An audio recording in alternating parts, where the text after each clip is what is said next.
quick recap of the last series. Got off everything cold turkey around 18 months ago. Tried to kickstart my pituitary, nothing happened. Finally succumbed to TRT. Been on TRT now for the last 9 to 12 months. Everything's been pretty good, blood work's been good, was able to rekindle some muscle, feel better mentally, all that good stuff. So now I'm introducing what I'm gonna call the experiment series. Experiment series is exactly that, it's experimenting, and I'm gonna experiment with one variable at a time added to my testosterone that hasn't changed. I'm gonna add it to my diet that's not going to change. I'm gonna add it to my training and cardio that's not going to change. So everything will be as accurate and empirical as possible, just from my own research and findings. So, for example, bodybuilders sometimes use safer compounds, what we deem safer or more mild, primobolan, ANAVAR, what have you, but we always combine it with a bunch of other things. So when I was dieting pre-contest, it would be on top of other things. So I never really knew the safety and what it could do by itself. Now I'm in a great point for you, the viewers, to see exactly what these things do. So we're gonna do blood work while adding a variable, whether it's, let's say for example, I'll do an ANAVAR cycle first. That's the only change. I'm gonna do blood work prior, I'm gonna do blood work post and during. I'll do a DEXA scan, so you see my body composition, etc. Not gonna change the diet. So that's the series, guys. It's gonna be pretty informative. It's gonna be more focused on nutrition and training. Also lifestyle stuff where we go out to eat spontaneously, all that good stuff. But it's gonna be a little bit more educational and more focused on training and nutrition. There you have it. Thanks for supporting the last series. I'm excited for this one. Here we go. So the first variable, the first product we're going to experiment with this first series is going to be, after careful decision, I was juggling around a few options. I'm going to go with oxandrolone, so ANAVAR. I'm going to dose it, and I was juggling around the exact dose. I was 25 milligrams a day, it seemed kind of light. 50 milligrams, it's pretty standard. I'm gonna do an oddball number, and I'm gonna do 37.5 milligrams a day. I have 12.5 milligram capsules prescribed, so that is what I'm gonna use. I'm gonna use 37.5 milligrams, pretty weak dose. Girls use 50 nowadays. I don't care. Maybe nothing will happen, maybe nothing impressive will happen, maybe it'll be a waste of time. Maybe it won't be much more noticeable than me just doing my normal TRT. But the point is, I'm gonna do this, I'm gonna test my internal health, I'm gonna test my body composition for you guys, and we're gonna see what oxandrolone does to someone that's been off cycling for well over 14, 15 months now. That's the first experiment series that we're gonna go through, and I'm gonna start the oxandrolone now, and that's what we're gonna do. So also for diet, we're gonna keep the same diet. I didn't wanna mess and fudge around with too many variables. I wanna keep things pretty consistent. So my diet is basically gonna be the ketogenic type, high fat diet, rather low protein that I've been doing so far. Now I'm not gonna modify it, I'm just gonna eat as is. I don't wanna stress, I don't wanna crunch numbers, I don't wanna have a set macro percentage. I'm literally gonna eat as is, as I would if someone was filling me a fly on the wall and I was just minding my own business, going about my day. I just travel a lot, I have a lot of business stuff, so I really don't wanna think about hitting certain numbers. I'm just gonna eat as is, and right now it's kind of like a bird. I'm not eating very much, but that's just what's gonna stay the same. So if the ANAVAR increases my hunger, or training plus ANAVAR magnifies my hunger and I eat a little bit more, then that's what I'm gonna do, and I'll record it and keep everything just as is. I'm not gonna alter anything. Training's gonna be the same. I'm gonna train hard as I can, as good as I feel. Cardio has been so far, 1 day steady state, 1 hour, whether it's a step mill or treadmill. And then the next day is 20 minutes of HIIT. And I like to go steady state to HIIT just to increase my aerobic capacity, just to have my heart healthy, to endure leg workouts, and just because I neglected it for so many years. So cardio is gonna stay the same as well.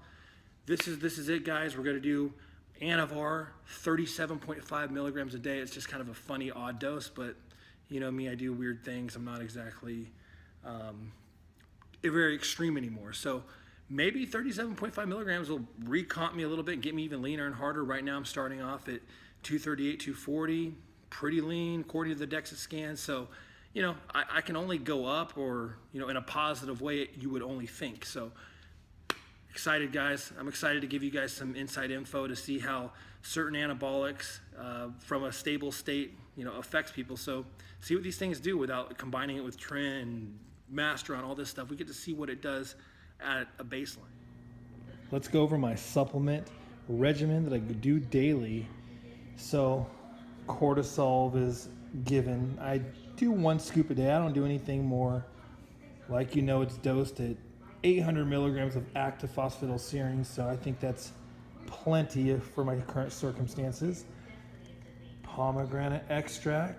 I take that because it does increase endothelial health, expansion of vessels. So it could lower blood pressure, it could increase nitric oxide levels. Pycnogenol is wonderful. It's the patented trademark form. As you can see, that little registered trademark. You could buy the cheaper pine bark. I just don't trust it. I trust what's patented. So I do 200 milligrams of that. That coincides really well with the ubiquinol. A lot of studies show that pycnogenol with ubiquinol helps heart function, helps ejection fraction, whatnot. Super biocurcumin.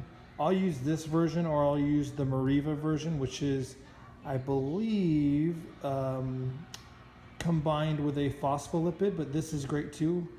I will use around 2 of these a day. So the Mega Natural would be grapeseed extract. So this is also to lower blood pressure, increase blood flow for arterial health. Prostate 5X, great for prostate health. I love the brand New Chapter. Has a whole host of things. You'll also see this is very common, saw palmetto with pumpkin seed and nettle. Those are very common things to have in prostate formulas. Anti-androgenic, maybe it's not the best thing for muscle growth, but it's good to protect your prostate, obviously. This is a wonderful combination of celery seed extract with olive leaf, and it's the patented form, celery 3NB, and it's Benolea of the olive leaf. So these are great. I'll do 2 to 4 of these a day. I'll do 2 of those a day, 2 of those a day, 2 of those a day, 2 of those a day, 2 of those a day, 1 scoop of that. And of course, ubiquinol, I actually mega dose. I love ubiquinol. This is only dosed at 100 milligrams, but I will take 600 milligrams a day. I believe that this is just wonderful for heart function, for ATP production, just to feel good, have energy, especially on perhaps a ketogenic diet. I'll do Arjuna. This is in great conjunction with the ubiquinol for heart function, and of course the pycnogenol. They've done studies with Arjuna in combination with the ubiquinol, I believe, for heart failure patients, and it increases cardiac function significantly. And of course, my tried and true favorite, palm fruit now, and the sophisticated soft gels, which are just phenomenal. These capsules are antioxidant, basically. So the capsule themselves are oxygen proof, plus the owner makes sure the seal is oxygen proof and it's air dry, airtight. And this is just a phenomenal product. It was once a powder, a little bit messy. Now it's a sophisticated capsule, and I think it's phenomenal. I'll do 2 capsules a day, which is a serving. So there you have my plethora of general health subs. This is what I take. Maybe it's overboard. I don't think so. I think why not have extra insurance policy on your health? Do I take anything for liver? I do, actually, in case anyone was wondering. It's not shown right now, but I have the Tudka, and I will take an acetylcysteine. So, but this is it right now that I have readily available right in front of me. All right, guys, we're at Whole Foods Market. We're gonna go take you through a little grocery run, and you're gonna be able to see what we get on our higher fat, low carb diet that we're doing. Rachel's doing it too. So we're just gonna bring you along and kind of show you like what we're looking for as far as carb ratios to protein to fat and all that stuff, and kind of some staples that we include in the diet, and take you along. So let's go. All right, guys, so picking up some avocados.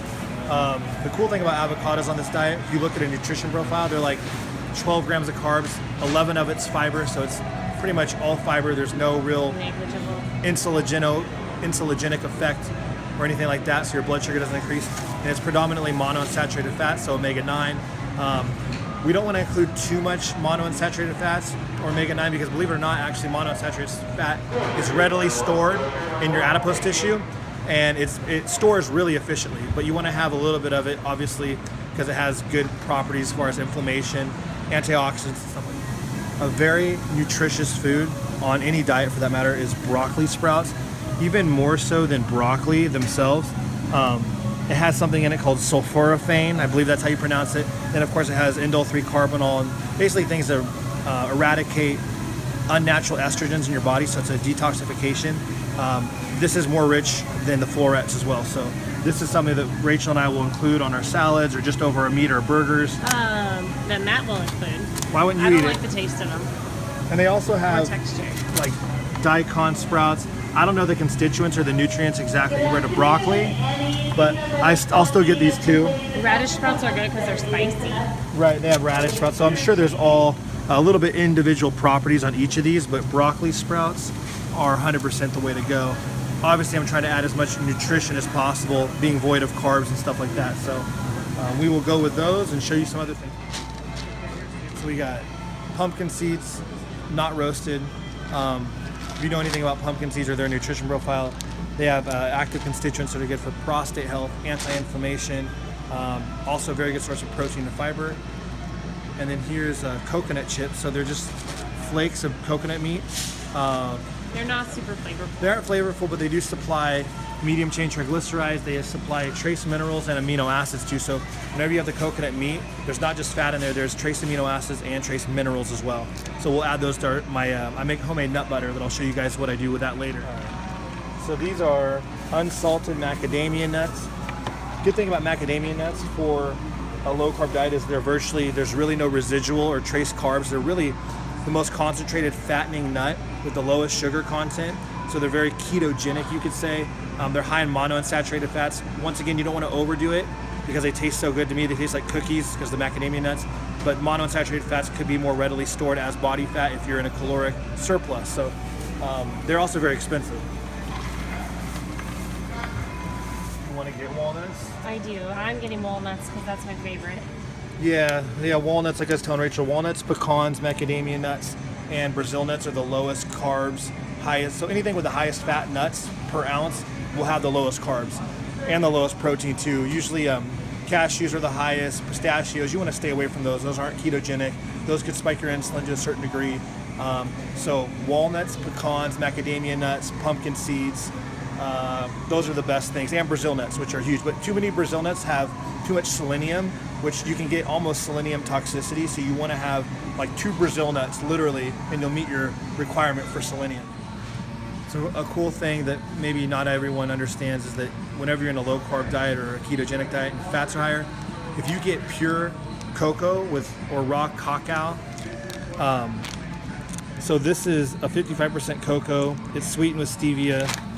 The nutrition facts, there's 9 grams of carbs, but 4 of that's fiber.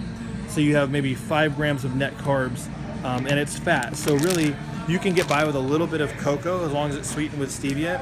It's wonderful for like pre-workout. So I'll have a little raw cocoa concoction with stevia and coconut oil pre-workout. There's natural constituents in the cocoa, antioxidants, the polyphenols, and then theobromine, I believe, is in there. So a little bit of caffeine, a minor amount. So this could be something great pre-workout for someone in a ketogenic state. So we have these at home, so I'll buy some more as well. So I initially wasn't going to include a lot of cheese in this type of diet, but it really doesn't affect me negatively. So I've been eating a lot of cheese lately, grass-fed variety or raw, just so it does have some type of health benefit as far as like CLA, conjugated linoleic acid in it. It's not processed with sugar. It's actually pasteurized, so it would kill off the sugar or lactose in it. The raw milk, on the other hand, would have a little bit more trace amounts of sugar, but it will also have live enzymes in it as well. I haven't had any problems. I don't have any casein allergies or anything like that. And the thing is, you don't want to overdo the cheese because it does have a high concentration of protein. Usually it's a 1-to-1, so if it's 9 grams of fat, it has 9 grams of protein. And if you are in a truly ketogenic state, you don't want to have protein too high. And you can actually get your protein a little too high if you add a bunch of cheese on top of a burger per meal. It'll raise the protein a little bit too high per meal, but we try to get the expensive cheese like the grass-feds and stuff like that.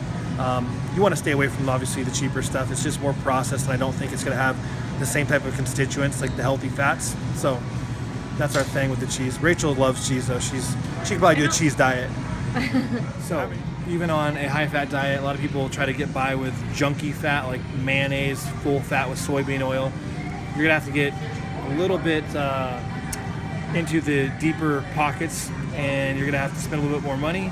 And you can get avocado oil-based mayonnaise. It's like $9.99 a bottle, This is Chipotle line. They have regular, but not at this Whole Foods. Right. So this is gonna be great as far as using it with things like tuna, and then I also, just so you guys know, I pick up wild sardines or herring. Thing is with those guys is I trust these more than buying like salmon from the fish counter. A lot of times you will not find wild caught. It'll be farm raised and you just really can't trust it. So I will literally recommend people buy the canned fishes. It's kind of an acquired taste. I personally think it's delicious. On this type of diet, you can get it drenched in olive oil, not water, so you can actually have the oily kind. You can add stuff like that avocado mayo to it. Wonderful product. And then you can also use those Parmesan chips or those crackers, and you can actually have crackers with the sardines. So we're gonna do these as well. Just make sure to wash your hands when you're done, so you don't smell like a fish at your doctor's appointment. Definitely screwed that up. Forgot to wash my hands. Stink. So this is raw coconut butter, not oil. It's a little different, actually a lot different, because it actually is texturized to where it has the meat in it. So you're gonna get micro amounts of amino acids, trace minerals, fiber, which the oil is void of. So, and then of course the oil is great too. I always try to get the raw and then unrefined. Of course, with coconut oil on this type of a diet, it's actually very beneficial just because it's so readily burned into your bloodstream, or it's so readily delivered into your bloodstream that you actually build up your BHB levels quite fast with it, so you can get into more of a ketogenic state a little bit quicker or expedited with the coconut oil because it's 60% MCT oil. But coconut butter is very delicious. I advise anyone to try it out. It has a unique taste, texture.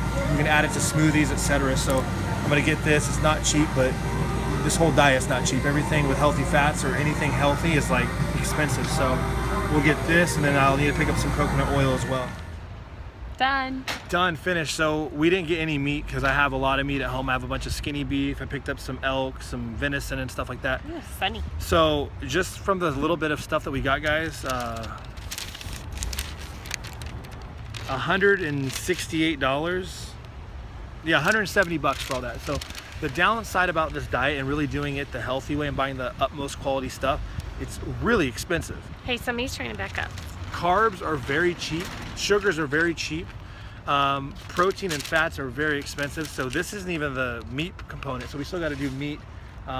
We already bought that. Well, we already got it, but if you have to buy your meat, then it's, you know, grass-fed meat. Now, the one thing I will say is that you're eating such low protein for a truly ketogenic diet that you can buy more expensive cuts of meat, and it works itself out where it's not that expensive because you're eating like 3 to 4 ounce portions opposed to 8 ounce portions like a normal bodybuilder. So this diet, I'm telling you, it's not cheap, but I'm impressed with my blood work so far. I just had it done. We'll go over that later as well. Rachel grabbed some coconut meat from Whole Foods. It's not I'm that eating amazing. it too. Well, no, there's no sugar. It's just unsweetened. It's everything that's naturally in the coconut meat, nothing altered. We're gonna munch on this before we go work out. And we're just eating kind of by feel. We both eat when we're hungry. We're averaging each 2 to 4 meals a day. So this is just kind of something candid, showing you what we're eating prior to the gym that fits our diet right now. So, all right, I just pulled up the LVAC. We're gonna train some chest right now. We just got done grocery shopping, Whole Foods, as you guys know. I've only had one meal today. Just want to keep you guys up to date on everything I'm doing, just off the cuff. Rachel, you've eaten once today? Yeah. Yeah, so we've only eaten once. It's 3:30 in the afternoon. I feel fine. I'm not gonna go catabolic, I promise you. It's what I've been doing for the last couple months. And we're gonna train and see if we can get a pump and get a good workout in. So we'll tag you along and kind of see what movements that we do. All right, so just got done with calves. Everyone knows I train calves every day. That's boring stuff. I'm gonna start off with the basics. So we're gonna start with dumbbell work and barbell work first. I'm not gonna show every warm-up set. We're just gonna get to the last set of each exercise. So we're doing dumbbell incline first, and that'll be the first movement. I'm probably gonna do 3 ascending sets, and then we'll film the last set, which will be the heaviest. So we'll start with the meat and potatoes first.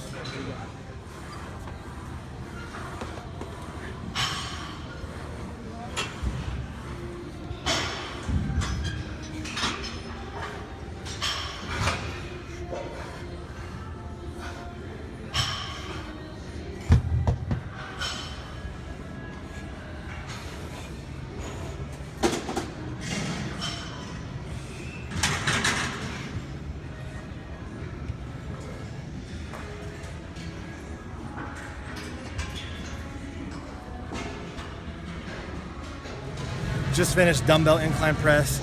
Now I would like to move to barbell incline press with a free weight, but I partially torn my pec twice, and I just have a fear for going too heavy. I have a fear for going too heavy on barbell, so we're gonna go to the hammer strength, keep it safe.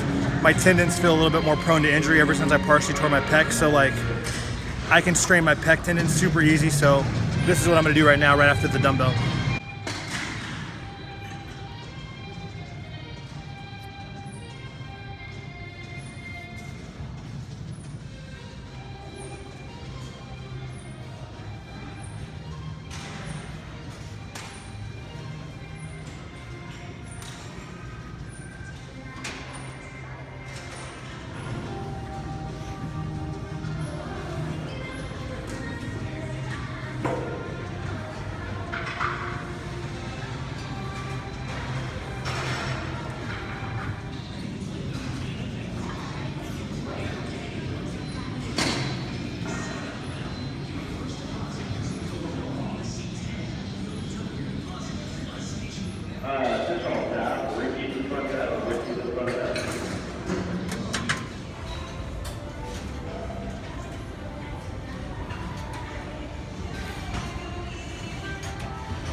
Into every workout, I do abs just like I do calves at the beginning of every workout. I believe in high frequency, lower volume.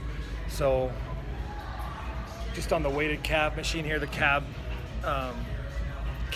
ab crunch machine, and basically what I do is I do a weight that's fairly light, so I do one set of 100 reps, and then that pre-exhausts my abs, and then I'll set it up to a higher weight, and then I'll do like 3 sets of 15 to 20 once my abs are pre-exhausted from the one set of 100. So I'm gonna start that now, and I'm gonna just bang out 100 consecutively, and then I'm gonna go for 3 sets of heavier weighted abs, and then I'm done. And it takes me about 5 minutes, if that, at the end of every single workout, if possible. I will train abs and I will train calves. So there you have it. Just finished our chest workout, and yeah, it is post-workout, and I'm having my MPA farm grade post training. As you guys know, it's multifaceted, it's diverse. You can have it pre, during, post. Since my post-workout is actually being sent to me right now in the prototype form, I use farm grade anytime. So farm grade right now, just 2 scoops post-workout. Why am I only using 2 scoops? Since you probably think I have endless quantities of this and I might as well megadose it. I don't need to megadose it just because 2 scoops is more than adequate with the phosphatidic acid and all that stuff. Now the thing is, I'm not on insulin. I'm not adding a bunch of carbs. I don't need to take an overdose, even more than what is already dosed in there. So 2 scoops is plenty sufficient for myself or anyone out there. So farm grade, great for recovery, and that's what I'm doing, literally. So post chest workout, and we randomly decided to go to happy hour in Tivoli Village in Summerlin. We've had a busy day. I had a doctor's appointment, so we are already out here, so we decided to head over. That's right. So nutrition, not going to change it while I'm doing this experiment. And yeah, they have $2 steak. We've been here before. You've seen the $2 by the day. $2 2-ounce steak and an egg, right? Yep. And a fried egg. Great happy hour. Cocktail too for $2. No, it's too sugary. Yeah. So anyway, so it's 5 something, right? It's 5 p.m. Yeah. So this will be my second meal of the day. Happens to be post-workout. So I've only had 1 meal. This is my second one. We're gonna bring you along and show you the incredible happy hour that Echo and Rig has to offer here in Summerlin. All right, here's the happy hour special, guys. Steak and eggs. These are $2 each. So I ordered 3 of them. So it's $6 for this here. Rachel got a steak salad. And then 1 order right there. So that right there is the $2 steak and eggs. That's a pretty good deal. So post-workout, that's what we're having. Like I said, it's just kind of impromptu, just spur of the moment, not really thinking about it. This is what I'm having. If you have seen us before video, Matt's past videos, you've known we've gone here, and they also have a butcher. So you can kind of see it. All the meat in there and the salami. I just picked up some salami. They had some bone broth. You're fine. Just got home from Summerlin with our little, or not our appetizer, but our happy hour. And so that was meal 2. I'm gonna do everything on the spot, guys. So I'm gonna cook some food now. What's thawed in my refrigerator is some grass-fed strip sirloin I'm gonna cook. From Trader Joe's, some ground venison from a local butcher here. And then here's some other grass-fed burgers from Trader Joe's as well. So like I said, this is just what's in my fridge right now, what's thawed and ready to go. Nothing's planned out. I'm gonna bring you along with everything I do just on the spot. So this is what I'm gonna do, and this will be meal 3. It's about 7 p.m. now. I'll probably have a meal at like 8 or 9, so that'll be the 3rd meal, and we'll do the final meal before bed. All right, there's the meat prepared, ready to be put on the Weber grill. Just to let you guys know, the grass-fed burgers from Trader Joe's, the beef, I usually get between like a 1585 or even an 80-20. And then of course the elk is game meat, so it's naturally leaner, so I'll have to add more fat to that.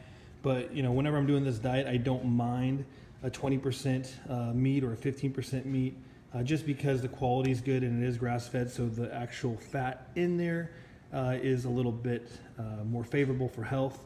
And since I'm running off fat, or I'm fat adapted, I'm not so concerned about saturated fat, as that's my primary fuel source as well. So, and that's the New York strip grass-fed, so that's already pretty lean. But the hamburger patties that are beef will be a little bit fattier. So, and you know what? Since the grill's already going, I have these in the fridge and they're ready to rock. These organic sweet Italian chicken sausage. No nitrates, nothing like that, humanly raised, whatever. Obviously not grass-fed, but they are decent quality and they can be sufficient on this type of a diet. Profile per links, 14 grams of fat, 13 grams of protein, pretty good ratio. So this is something maybe I would throw in just to keep my protein lower. Like I could actually literally have one of these for a meal with only 13 grams of protein. It's not really insulinogenic, so it's not gonna spike and turn over to glucose. And then I would combine this with a vegetable like a green, and then of course the green would be in butter or whatever. So I'm gonna cook these. As you can see, the elk is very red. I keep them that way because they're so lean. Once I cook in the microwave, it'll even out and cook well. So you always wanna leave it a little red. And then of course the grass-fed patties that were pre-made are a little thinner. Steak looks delicious here. Left that a little bit rare. Here's the chicken sausages. Moving on, I'm gonna cook what's in my fridge right now. So I see some spinach and Brussels sprouts. So the Brussels sprouts, I'm first gonna boil them over here. I'm gonna boil them and kind of get them al dente, and then I'm gonna throw them in a butter-filled stir-fry pan and get them all glazed and caramelized in butter. And then I'm also going to cook down the spinach in a saucepan with a bunch of butter as well, and kind of wilt it down with butter. So basically my vegetables are drenched in butter, and I'll show you the aftermath of those. All right guys, here's the aftermath. Here's the beautiful buttery Brussels sprouts. Like I said, I took them from the stove boiling water and then just topped them off in the saute pan. Here's the saute wilted down spinach, of course, in butter. There's the veggies. There's some meat. Now I'm gonna create my meal right now, and I'll show you what that is. And it'll be meal number 3 at 8 p.m. And today, I didn't weigh my food. Like I didn't know I was gonna record everything and try to measure it out for you guys for my caloric totals, my macro totals.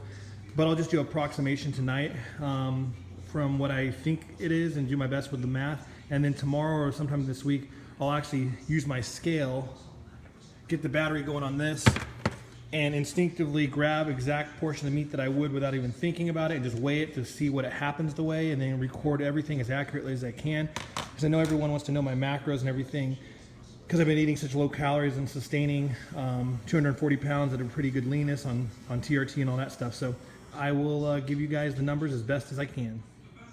And here we have meal 3, guys. Just a little portion of that grass-fed steak, half of that chicken sausage. So I really don't know what the protein measures right now because my scale's broke, but it doesn't look like much more than 4 to 5 ounces total. My buttery Brussels, my buttery spinach, We'll have a little bit of zero carb, delicious Dijon. I believe it's zero. It better be zero carb. It is. You just can't see it. And then I'll have like a handful of sprouted pumpkin seeds, and that'll be my meal. Like I said, I'll try to guesstimate my macros for each meal right now or later tonight in my head, but we'll do official weigh-in, instinctive weigh-in as further down the week. So there it is. There's meal 3. Yo guys, late night session to Vaughn's grocery store right now. I'm driving there like 11 at night because I don't have a damn battery for my digital food scale, and I really want to make sure things are clear for you guys as far as all the information. Like I said, I'm just going to instinctively weigh my food as I grab it as if I wasn't weighing it, and then we're just going to document it and record it and kind of just see what I'm eating from day to day. It's going to be probably all over the board because, like I've said in some of my Instagram posts, I've eaten anywhere from 2 meals a day to 4 meals a day. So it'll be kind of all over the board, but maybe we can kind of get an average after a couple weeks and see what I've been doing to maintain my current composition. So we are off to get a battery for the food scale, and it's like a lithium battery. It's a pretty nice food scale. It's not just a basic AAA or something like that. So it's a special battery, and I think I saw that Vaughn's has it. So we're gonna go get it now for you guys. I want to keep you guys informed on everything we're doing, as 100% accurate as we can get it. Meal 4, 11 o'clock at night going on. 1 can of sardines yields 16 grams of fat, only 16 grams of protein. So my protein count's about 16 grams. There's the can. Put it on some lettuce. Put, of course, some broccoli sprouts on the lettuce. I have my spinach in there. And I like to put turmeric powder and ginger powder on most of my meals. Ginger helps with the digestion. Turmeric's anti-inflammatory. I think it really aids in assimilating the nutrients in the meal. Makes my stomach feel better. So there it is. And then I might actually have a little bit for extra fat, some raw goat's milk cheese, or goat cheese. It's raw milk. Just a few little slices of that. And then I actually take 1 to 2 tabs of metformin or glucophage at night. Basically just to make sure my blood sugar is super low, but ultimately to keep my hunger at bay throughout the night so I don't night eat and snack. And there's tons of anti-aging benefits of metformin. Not the best thing for muscle growth, as it can stunt IGF-1 and I believe anabolism to a certain extent by perhaps lowering testosterone, etc. But I'm not worried about that. I'm worried about health. So I do take those 500 milligrams. And there you have it. So this is my 4th meal. We didn't record. We have the scale working now. Got the batteries going. So we'll actually do some food logging now starting tomorrow. But this is my final meal tonight. 4 meals a day. 18 grams of protein. A couple bites of cheese will bump it up to maybe 25 grams of protein. So I'm not doing a lot of protein, guys. Let's say this is 35 grams of protein, times that by 4 meals. And I'm doing probably 150 grams of protein a day if I'm lucky. So maintaining 240 pounds. My fullness is pretty decent, so it's pretty amazing what's going on right now with this diet. It's day 2, and woke up at 7 a.m. And my routine is we usually wake up anywhere from 7 to 8 or something like that, and then go through emails and make sure all my work's caught up. I don't like my inbox being full. I don't like not responding promptly, so I get that done first. So I don't even really do my morning cardio sometimes till 2 to 3 hours after I wake up, just because I got to get caught up on my emails and whatnot. So now it's 10 a.m. and I am drinking my prototype exogenous ketone supplement that's going to come out. And something I've noticed with this is the dosing has to be at a certain high threshold because I test my blood ketone levels. And I've been experimenting with different gram amounts, and you have to have, I'm not going to say the amount right now because the product's not out, but you have to have a certain amount to actually have noticeable differences in your blood ketone testing. So I found that number, and it works really well. Of course, my vinegar, of course, I add to it the prebiotic. And I have my Vasoburn applied on my lower back kidney area. Not my abs, I just do my corner lower back because that, for me, is the stubborn part. My abs actually lean out very fast. So that's what we're gonna do. We're gonna do the hour cardio today as we alternate 1 hour one day, 20 minutes to hit the next, hour, 20. That's the thing that I like to do just because I wanna get my cardiovascular on point. Not so much for fat loss, just for having the capacity to endure HIIT and then have the capacity to endure long duration. So I want the best of both worlds. There you go. All right, guys, meal one. Start off the day, it's 12:46 in the afternoon. This will be my first meal of the day. Woke up at 7:30, did cardio, and just did some work, so this is my first meal. And just going off my instincts, as if I wasn't recording, which I'm going to record for you guys, just because I'm going to just figure out what I am eating day to day and give you the totals. Without boring you, I'm going to measure all this out and then jot everything down on paper and record what I'm eating. So just for example, let's see what this is. So this piece of elk without the cheese is only 2.9 ounces. That's a half chicken sausage. So anyway, I'm not gonna bore you and weigh everything out in front of you right now on the camera. I'm gonna do this behind the camera. I'm gonna jot down my totals as I eat throughout the day, and I'm gonna give you guys the grand totals. But right now, this is meal one. It is a little elk patty, a little bit of raw goat milk cheese, half chicken sausage, 4 Brussels sprouts sauteed in butter, and my romaine lettuce here for the, it's gonna be, I'm gonna make a burger out of it with the lettuce and then sprouts added. And that is meal one. And whatever those are, as far as ounces or grams of macadamia nuts, I just reached in the bag and grabbed them as I would normally. So there's meal one. Meal two, it is 4:30. I think the first meal is around 12:45. So honestly eating when I'm hungry. So I haven't really been hungry for almost 4 hours. That's the cool thing about this type of diet. Here's my meal that I just grabbed instinctively. Here is the grass-fed burger. It's the thinner one. It's not elk. Grass-fed burger, which is 85/15 or even 80/20. And there's a little hunk of elk that I just eyeballed. There's the spinach. I'll measure that. Sprouts, a little handful of macadamia nuts, and I'm probably gonna have a couple scoops of this. Maybe it'll equate to a tablespoon or two. Just got my Kratos medical package in the mail today. This is the HRT company that I'm going through. And I wanted to try out some L-glutathione injections. So here is the injection form of L-glutathione, which is the powerhouse antioxidant.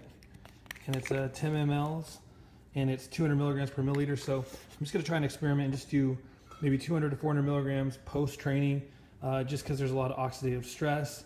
You can obviously muscle breakdown, you damage your cells and whatnot, and there's free radicals. So I'm going to try to implement the glutathione post-workout. Now I know it doesn't last long because it's going to be in and out of your body. Not to say this is any better than a liposomal oral, but I'm going to give it a try and see how it goes. Also to keep my immune function high post-training when I'm broken down. So this is from Kratos Medical, and I'm going to give it a shot and see how it goes.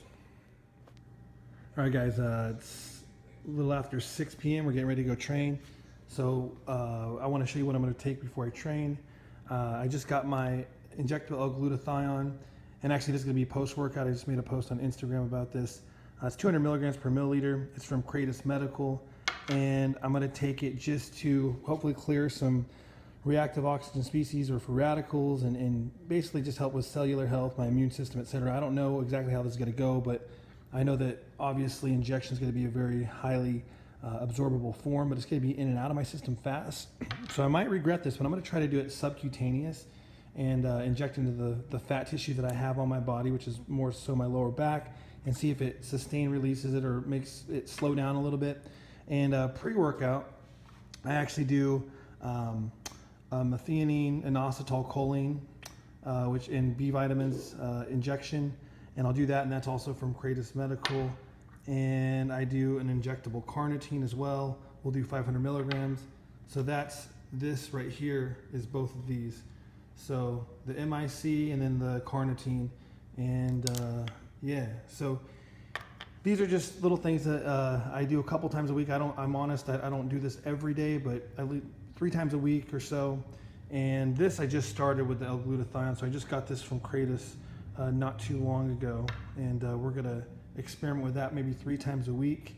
I might regret that if it stings too much in the subcutaneous tissue. I'll probably have to go to intramuscular injections. And then I have my pre-workout, which is what you guys have seen hopefully by now on my Facebook, the Cellulol that's gonna come out. And then I mix my new ketone product in there with it, which I haven't revealed yet. But I'm combining the two, and I'm finding it really effective and awesome for sustaining my energy levels and also maintaining a huge pump while I train. So that's what we're doing right now, pre-workout. Shoulders today, and just like the chest workout, we're gonna start everything off basic. So we're gonna do dumbbell and barbell work first. heavy military pressing.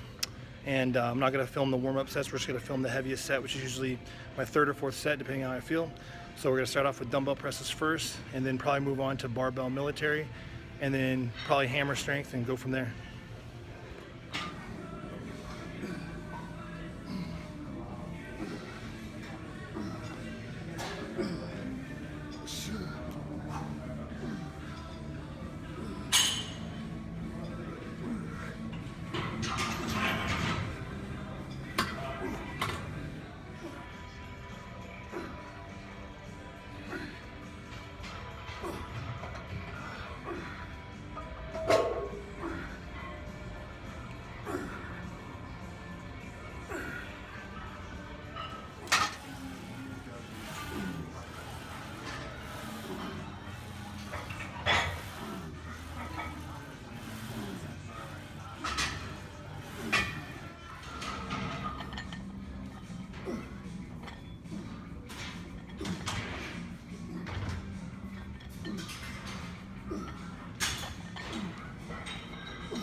Get my cardio back up.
Just got in the prototype of the post-workout MPA supplement with part of the Perry series. We're gonna give it a go and see how it tastes. So here's a true full serving. It'll be 2 scoops for the mega doses I have on the label. And I won't reveal the flavor or anything yet. That'll come in a week or two. I'll do a Facebook post. So let's see how this stuff tastes, guys. It smells pretty good. There's an interesting ingredient in there that makes it have a unique smell. Here we go.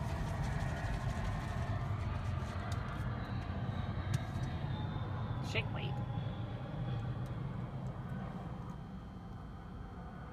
It's good.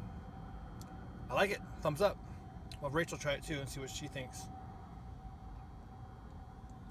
Wanna try it, babe? All right, post-workout, 9:46 p.m. A little unacceptable. I've been, this is only meal 3, so I've only gotten in 2 meals. I think I've had a 5 or more hour gap between the last meal. But instinctively, this is what I'm eating, guys, as you know. So this is post-workout or meal 3. and it's going to be one whole chicken sausage, another grass-fed 80-20 beef patty. These are only like 2.5 ounces because they're really thin.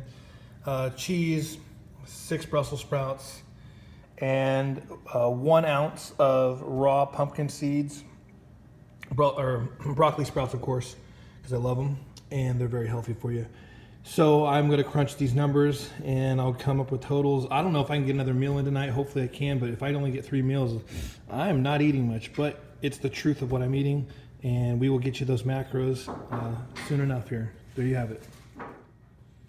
Also, in case you guys are wondering, this is the post-workout L-glutathione injection. I'm going to experiment with subcutaneously to see if it actually holds or trickles in my bloodstream a little slower from Kratos Medical. So that is what that was post-workout.